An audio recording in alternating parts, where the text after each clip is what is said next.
¿qué pasa si no el otro? Estaba ahí sentado y de un momento a otro me vino como eso, así como una revelación. Le dije a Josefina, voy a cambiar el mensaje, voy a predicar de nada más porque lo tengo como claro en mi cabeza. Y ahí mismo el pastor dice ese mismo domingo, le toca predicar a Vicente el viernes. Y yo dije, ya, le dije a Josefina, eso fue ese mensaje para el viernes. Y gracias a Dios fui estudiando, porque debemos de traer lo que está en el texto, lo que a nosotros nos parezca, hasta que, gracias a Dios, pude, dentro de mis capacidades, gracias a Dios, desarrollar un poco el tema que quería que lo tenía desde el principio, Santo es Dios. Así que vamos a estar buscando en el Salmo 51. Salmo 51. Santo es Dios. Vamos a leer del 1 al 5.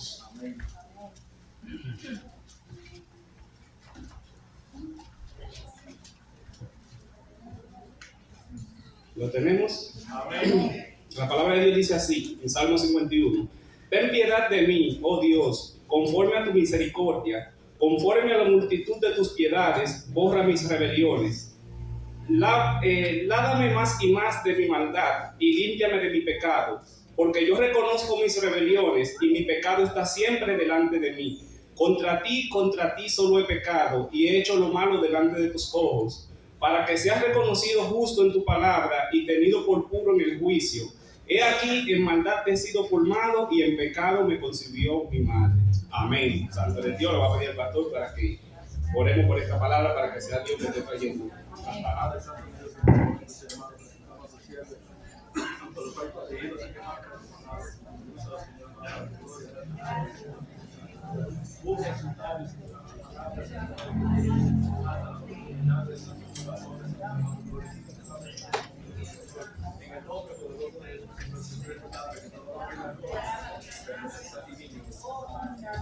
Amén. Se pueden sentar. Santo eres Dios. Aquí David en este salmo está pidiendo, confesándose ante Dios y pidiendo perdón, arrepentido por un suceso que ya él había cometido hacía un tiempo atrás. Y por ese motivo yo quise titular el mensaje de esta tarde, arrepentimiento y confesión. El arrepentimiento se describe un pesar que se siente por uno haber hecho o dejado de hacer algo que debía de hacer. O sea, el arrepentimiento es algo de doble vía. Tanto nos podemos arrepentir por algo que ya hayamos hecho, como por algo que debimos hacer y dejamos de hacer, y luego cuando pasa nos arrepentimos, decimos, wow, debí de hacer esto, o hice esto y me arrepiento ahora de haberlo hecho. Y la confesión es la manifestación sobre hechos, ideas, sentimientos que estaban antes ocultos. Lo que significa es algo que tú tenías muy dentro de ti. Llega el momento en el que tú lo confiesas por algo que tú no puedes ya soportar más dentro de ti. Una de las cosas más difíciles que tiene el ser humano es confesar algo, precisamente cuando esto va en contra de su propio perjuicio. O sea, cuando debemos confesar algo que nosotros sabemos que nos va a perjudicar a nosotros mismos, se nos hace bastante difícil uno confesarlo, decirle, me he equivocado, realmente esto no lo debí de hacer, realmente esto estuvo mal, me arrepiento, uno sabiendo que va a recibir un perjuicio. Muchas veces tenemos que arrepentirnos de cosas que nos llevan también pérdidas materiales, pérdida, qué sé yo, de nuestro honor. Pensaron que yo era de una forma, mas sin embargo yo soy de esta forma, pero realmente un arrepentimiento y una confesión a tiempo puede ser el resultado para un castigo mucho más leve. ¿Quién de los que estamos aquí, que tenemos hijos, cuando confrontamos a nuestros hijos y le decimos, tú hiciste tal cosa, ¿por qué estás seguro que lo hizo? Si su hijo le dice, papi, es verdad, lo hice, tuvo mal, ¿quién no reduce el castigo? Yo lo castigo si merece el castigo, pero uno toma una consideración, dice, bueno, por lo menos fue sincero, confesó delante de mí y por eso voy a reducir el castigo. Cuando yo vivía en Santo Domingo, hace un tiempo atrás, yo era agente penitenciario, yo brigaba con reclusos y mi labor era llevarlo al médico o llevarlo a juicio. Y recuerdo que habían 3 reclusos que estaban, los 3 acusados por el mismo delito. Era una asociación de malhechores, pero estaban acusados del mismo delito. Había, yo recuerdo, 2 extranjeros y una dominicana. Y cuando llevamos a estas personas a juicio, yo recuerdo que pararon la primera, empezaron a decirle los hechos, el fiscal, todo lo que había hecho.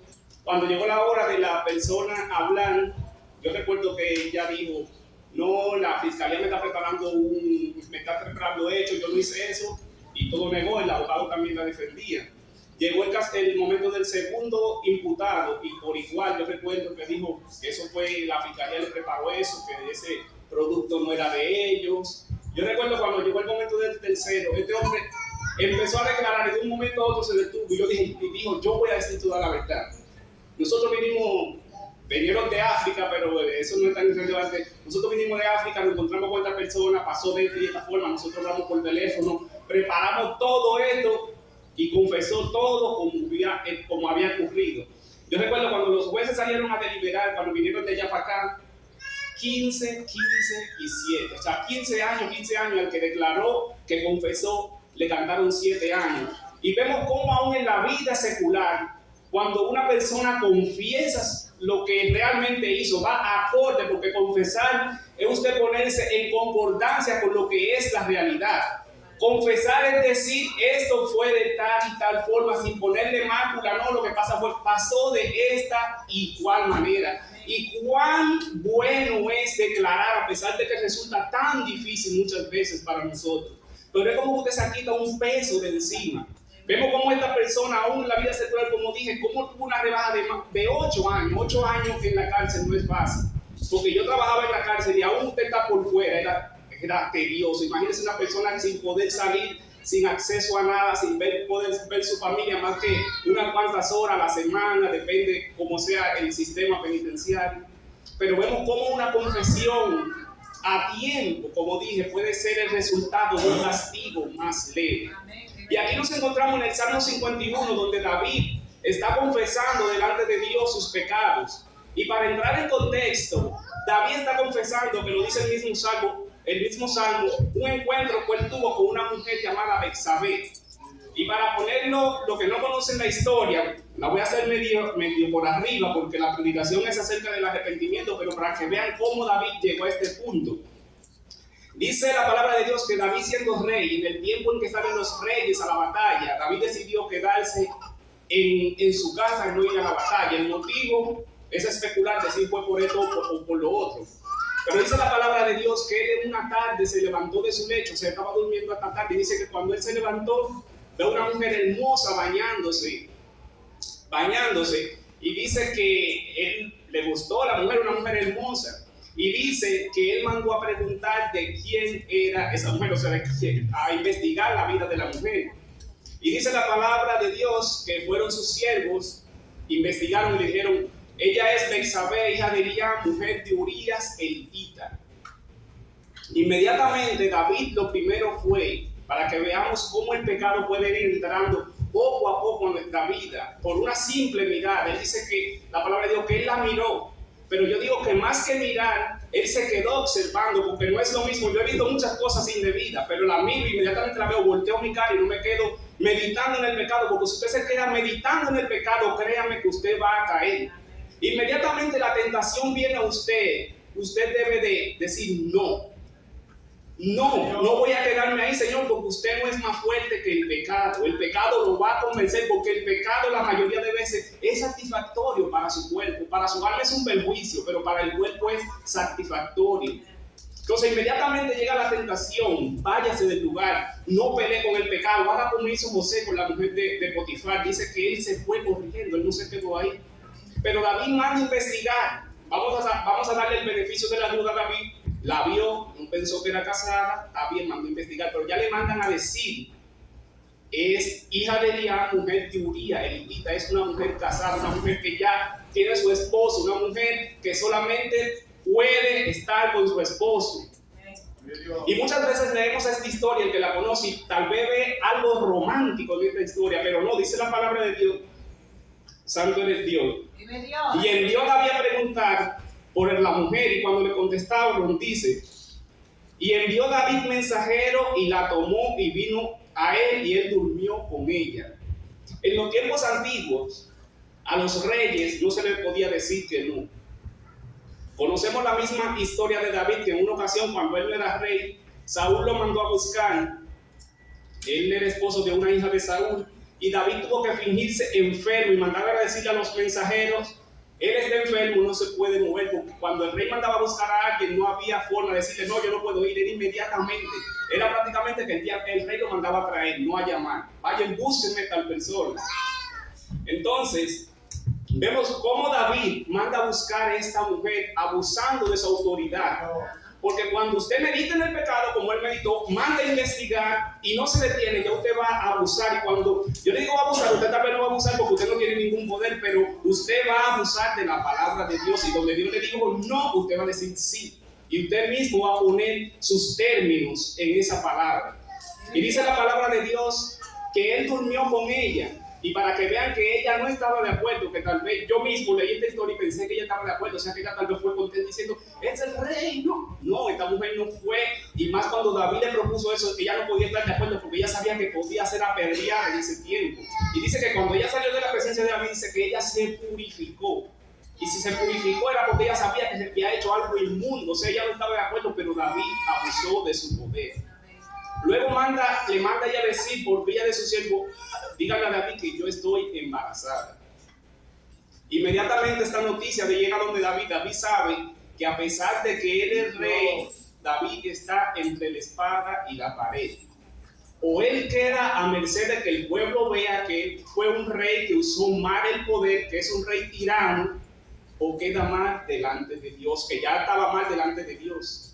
Y David se la ingenia, todos sabemos, manda a buscar al esposo, le dice: ven de la guerra, y lo emborracha, le dice: ve y duerme con tu mujer. Y este hombre que era en ese momento, porque dice la palabra de Dios que David era un hombre conforme al corazón de Dios, pero es para que veamos cómo el pecado irrumpe en nuestra vida.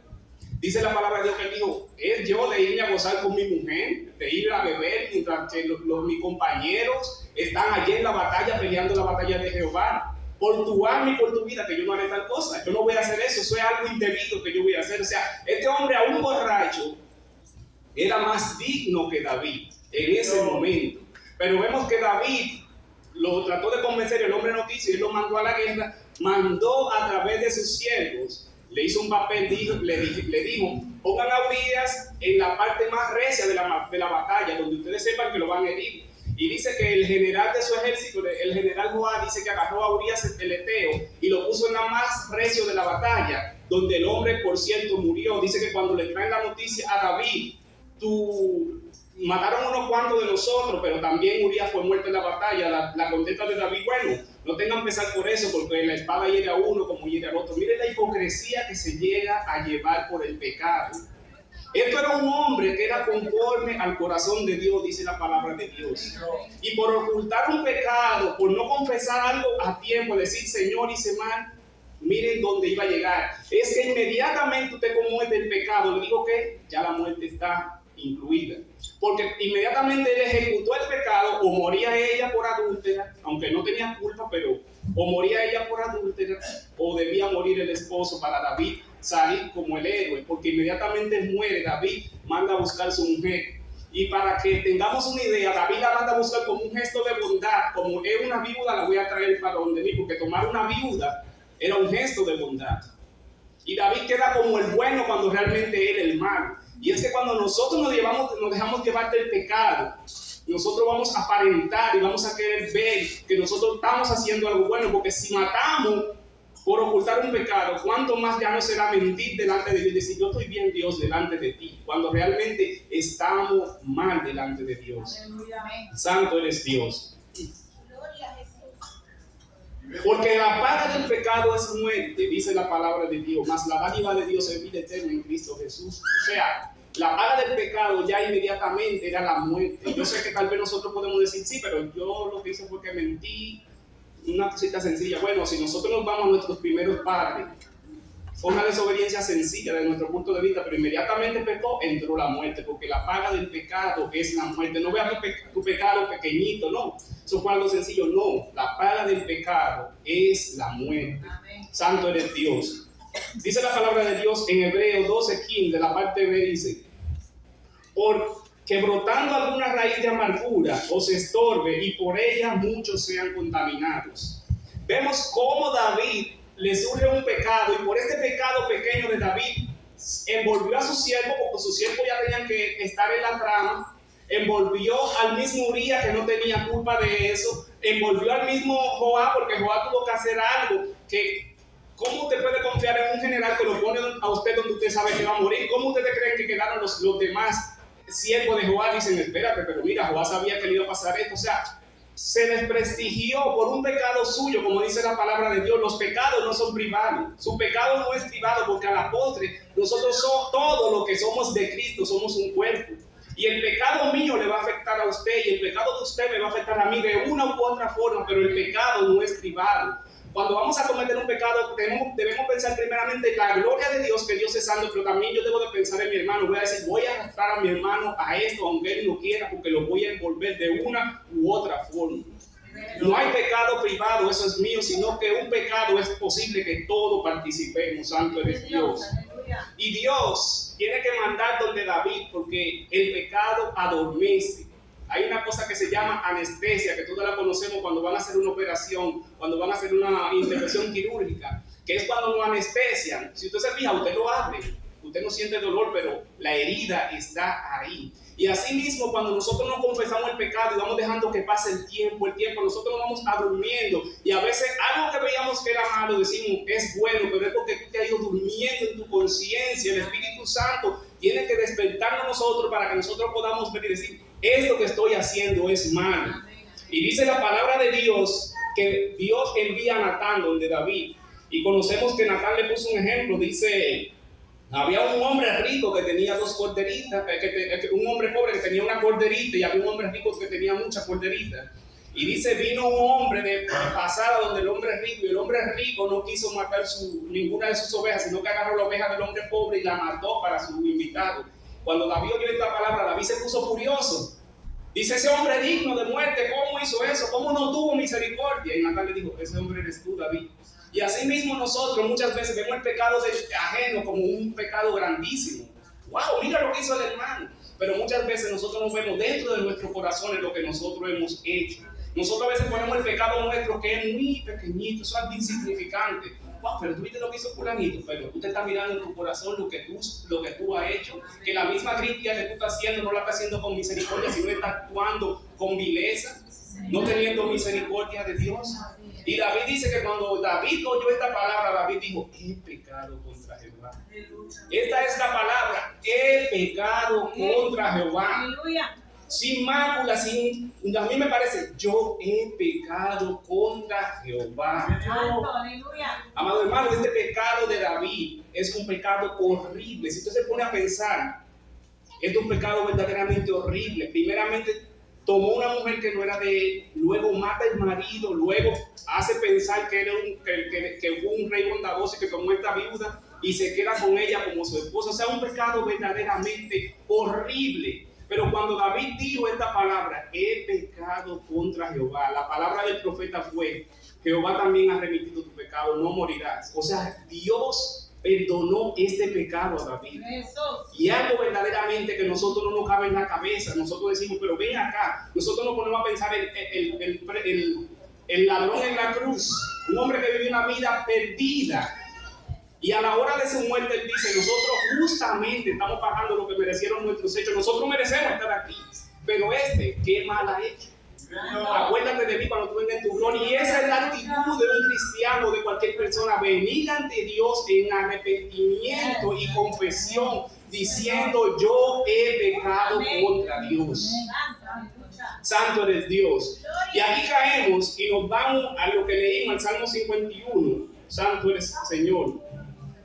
Lo primero que nosotros debemos hacer cuando nosotros pecamos, tratemos de no pecar. Yo no estoy diciendo peque para que se arrepienta, no, trate de no pecar, trate de que el Espíritu Santo lo redarguya. Así como Natán redarguyó a David, nosotros los que somos cristianos tenemos dentro de nosotros el Espíritu Santo que nos reprende cuando nosotros vamos a actuar algo que va en contra de la palabra de Dios. Pero vivimos en el mundo. Pecamos, yo no le estoy poniendo el título de pecado algo malo, el pecado es algo horrible, porque por el pecado murió mi Señor en la cruz. No crea que el pecado pecado es una sencillez, no, el pecado es algo horrible. Pero pequé, ya pequé, ¿qué puedo hacer? Apelemos a la misericordia de Dios. Santo eres Dios. Dice el Salmo 1: ten piedad de mí, oh Dios, conforme a tu misericordia, conforme a la multitud de tus piedades. Borra mis rebeliones. David apela a la misericordia de Dios. La misericordia de Dios, dice su palabra, que es nueva cada mañana. Amén. Dice que nosotros estamos aquí por su misericordia, porque nunca decayeron, porque son nuevas cada mañana. Si Dios no tuviera misericordia, nosotros todos no estuviéramos aquí, porque ya Dios nos hubiese destruido. Pero sus misericordias son nuevas cada mañana. Hubo un hombre que usó osadía y le dijo: Señor, muéstrame tu gloria. O sea, una osadía verdaderamente terrible. Muéstrame tu gloria, donde Dios dice: no hay hombre que me vea y viva. Y cualquiera de nosotros, yo mismo cuando era nuevo creyente, cuando oía esta palabra que Moisés le dijo a Dios: muéstrame tu gloria, yo me imaginaba algo centellante, maravilloso, o sea, algo extraordinario a nuestra vista. Mas sin embargo, dice la palabra de Dios que cuando Dios le iba a mostrar la gloria a Moisés, que le dijo: yo te voy a poner en la hendidura de la peña, las primeras 3 palabras que salieron de la boca de Dios fueron estas: Jehová, Jehová, fuerte, misericordioso y clemente, tardo para la ira y grande misericordia. O sea, vemos que en la primera frase que Dios utiliza, que se revela a un ser humano lo que es la gloria de Dios, dice que Dios se muestra como un ser clemente, como un ser misericordioso, como un ser que está abierto hacia nosotros. Venimos ante Él en arrepentimiento y en fe. Dios es misericordioso, pero Dios dice que llegará un momento que Él no pierda la paciencia, sino que Él es paciente, pero llegará un momento en el que Dios diga: ya. Dios determinó un momento, Dios determinó un tiempo en el que dice: ya, tú estás a tiempo ahora de venir ante Dios y decirle: Señor, yo he pecado contra ti. Yo sé que tú eres un ser misericordioso. Yo sé que tú eres bueno, de que tú eres grande. Borra mis pecados. Yo sé que he vivido de espalda ante ti. Este es el momento en que debemos de clamar a la misericordia de Dios.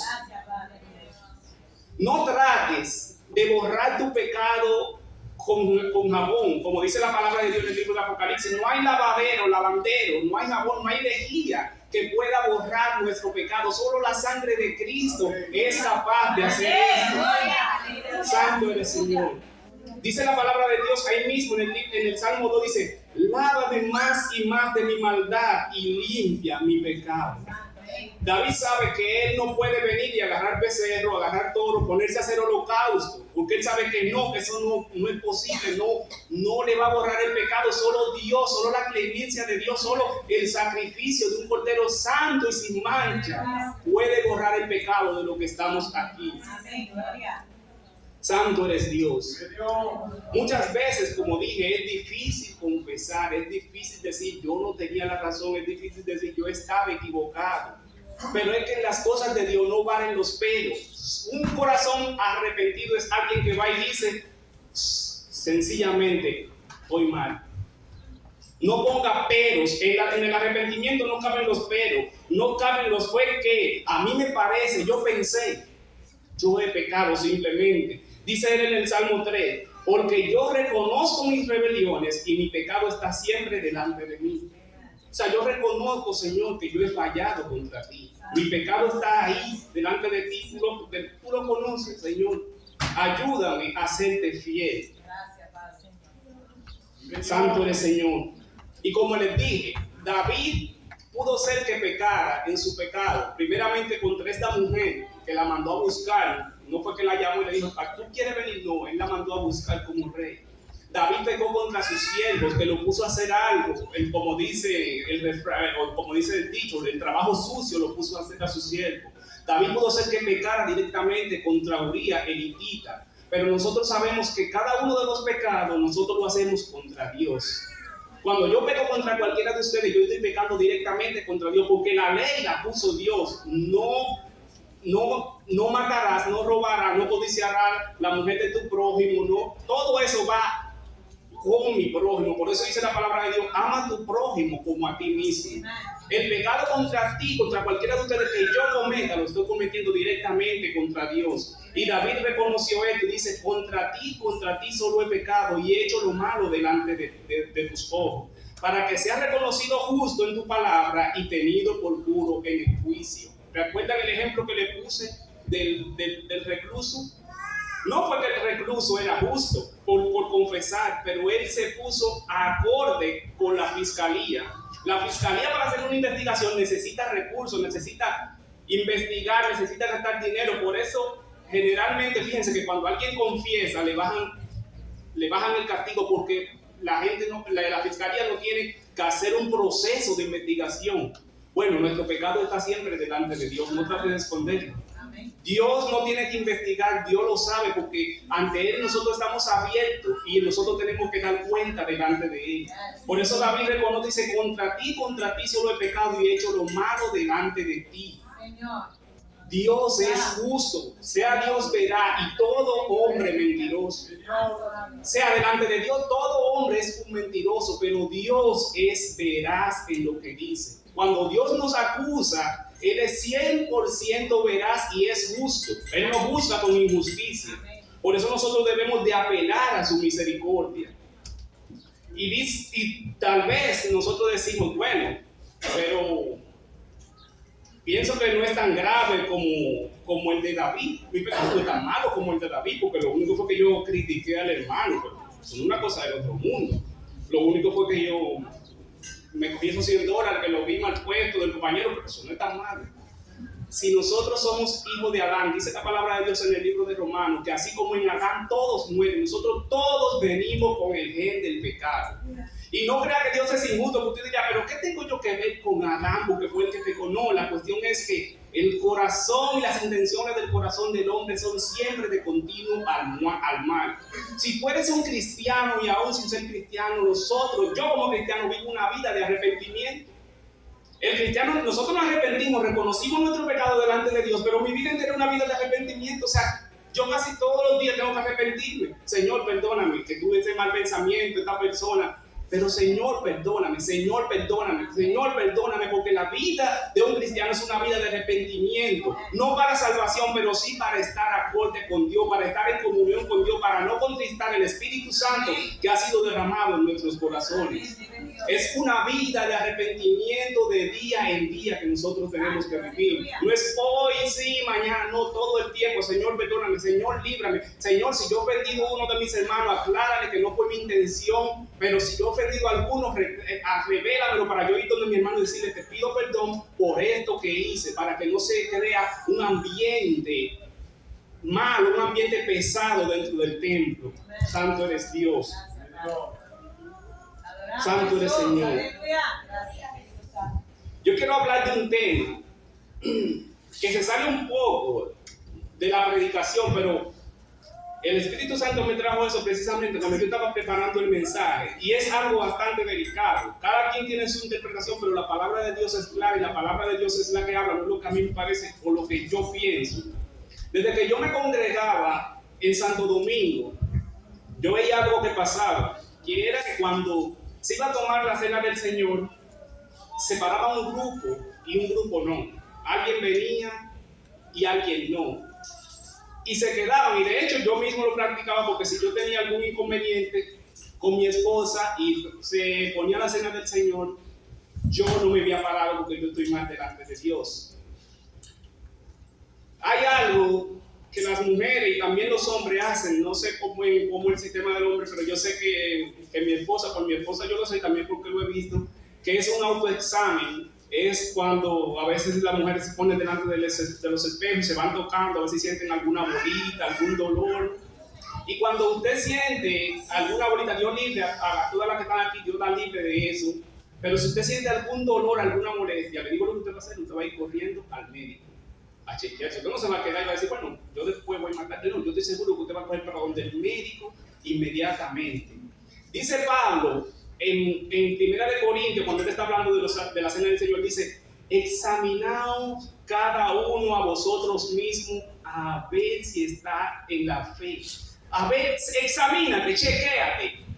le hablé mal a mi esposa, yo pequé contra cada hermano. Wow, ¿no te acuerdas? Yo estaba murmurando a fulanito. Ahora yo quiero saber a qué médico usted puede ir para sanar su pecado.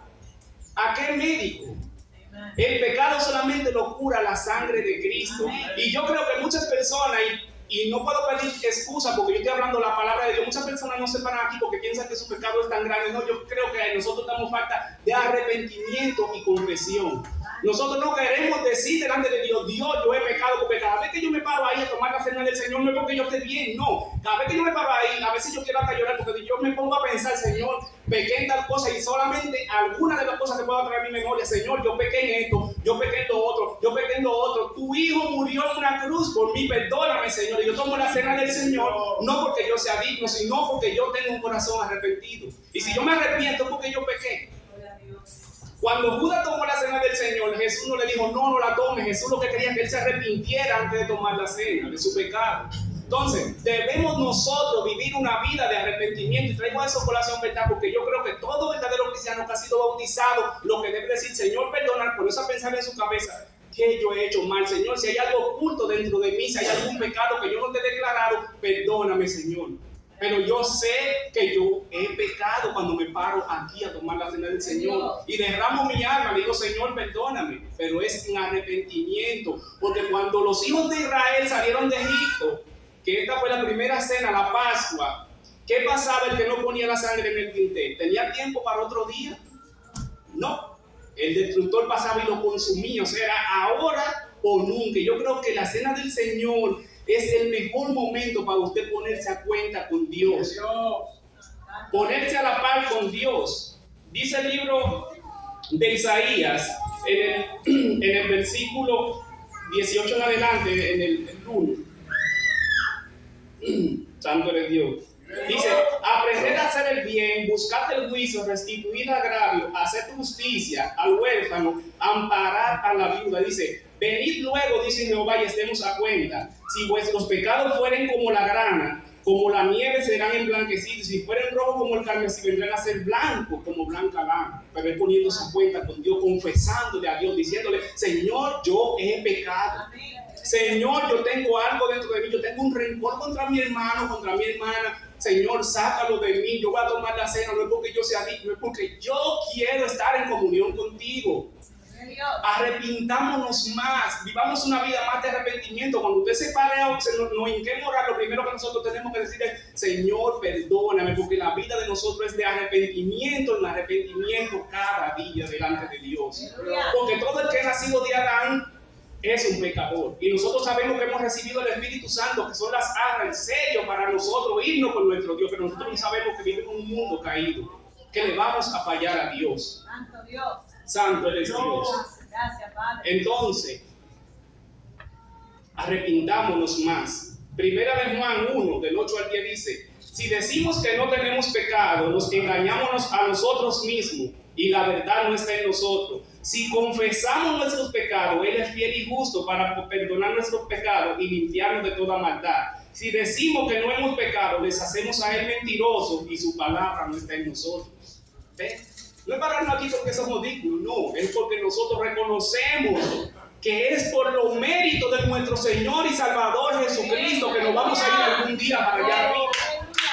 Es por Cristo que nosotros vamos a ir para el cielo, no es porque nosotros seamos buenos, seamos mejores, es el sacrificio de Él en la cruz, que es un sacrificio perfecto, porque Él vivió una vida de acuerdo a la palabra de Dios, una vida perfecta. Usted y yo no, nosotros somos pecadores. Nosotros tenemos que arrepentirnos cada día más de nuestros pecados. Dice David en el Salmo 32, del 1 al 5, dice, bienaventurado aquel cuya transgresión ha sido perdonada y cubierto su pecado. Bienaventurado el hombre a quien Jehová no culpa de iniquidad y en cuyo espíritu no hay engaño. Mientras callé, se envejecieron mis huesos en mi gemir todo el día. Porque de día y de noche se agravó sobre mí tu mano, se volvió mi verdor en sequedades en sequedades de verano. Mi pecado te declaré y no encubrí mi iniquidad. Dije, confesaré mis transgresiones a Jehová y tú perdonaste la maldad de mi pecado. Este hombre, miremos a David. Y como yo le digo, el mal de otro no es consuelo, como hay el refrán, mal de mucho consuelo de tonto. No es que el pecado de otro es el consuelo mío, pero el pecado de David me demuestra lo misericordioso y grande que es Dios. Que Dios es tardo para la ira y grande en misericordia y verdad. Y nosotros lo que necesitamos es más arrepentimiento, porque nosotros a veces pensamos que porque vivimos una vida de cristiano, a veces no tenemos que arrepentirnos, pero el cristiano realmente el que necesita más arrepentimiento que todo. David comprendió después de aquel pecado que el Señor le dijo, no morirás. Pues a usted y a mí, si nosotros somos de Cristo, Dios nos ha dado una salvación tan grande. Es para que nosotros vivamos cada día arrepintiéndonos de nuestros pecados. Si nosotros aquí nos acordamos de alguien que hayamos ofendido, antes de traer la ofrenda ante Dios y venir a cantar, vamos donde esa persona y digámoslo, perdóname, excusa, hice mal delante de ti. Es una reflexión, ¿verdad?, que llegó a mi corazón. Como dije, yo tenía este mensaje preparado, lo trataba de preparar y no pude. Y por algo que me pasó a mí, me pongo a mí mismo de ejemplo, yo tuve que frenar y decir, estoy haciendo algo mal. Y era con el trabajo, pero aún en el trabajo nosotros tenemos que dar testimonio de que somos hijos de Dios. Y fue algo que me pasó en el trabajo, vino el texto ante mí, yo dije, ¿tú quieres preparar el mensaje? Ahí tienes el mejor ejemplo. Tú tienes que mejorar en esto porque estás haciendo esto mal. Y tuve que enfrentarme a mi jefe y decirle así mismo como le estoy diciendo, hice esto mal por tal y tal motivo. Se lo dije, ¿verdad? No sabía cómo entrarle, pero yo fui con sinceridad y no pasó nada. Él me regañó, pero me dijo, no, está bien, ok, Vicente. Pero debemos de confesar delante de Dios cada día. Debemos confesar delante de nuestro prójimo. Yo espero en Dios que esta palabra, así como trabajó en mí para yo poder ir pedir perdón y reconocer mi pecado, que haya trabajado en cada uno de los que estamos aquí. Así que el Señor nos siga bendiciendo.